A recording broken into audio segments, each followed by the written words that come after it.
شوي دي او د هغه تخنیکي رسم مطابق کومه چوړي چې شوې ده هغه هم د رسم مطابق شوې ده د دې ټول اندازه د کمپاس متر له مخې ترتیب شوې ده او په هماغه ترتیب باندې په ټولو لاسګاډو کې چې څومره لاسګاډي دي په ننګرهار کې هر یو لاسګاډي کې چې دا واچوي دا په کار راځي او استعمالېږي سره نو د دې په اخیستلو سره یا دې په جوړولو سره منتها اوس موږ تاسو ته دا ښیو چې څنګه دا جوړېږي د دې ترتیب څنګه دی دا خود سره نه جوړېږي دا تقریبا د تخنیکي رسم مطابق دا ترتیب جوړیږي او نټ چې کوم د دې نټ چې دی یا نټ جوړ شوی دی فرضاً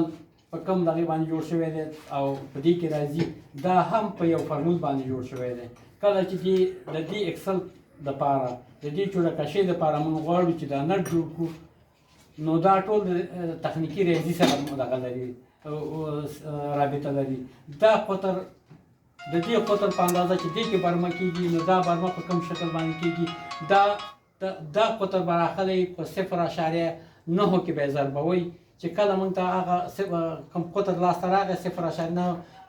هغه برمه به په دې کې کوئ هغې نه وروسته کې به بیا دې دپاره هر څه چې M10 M12 M20 M12 هغه چوړي به بیا په دې کې استعمالوو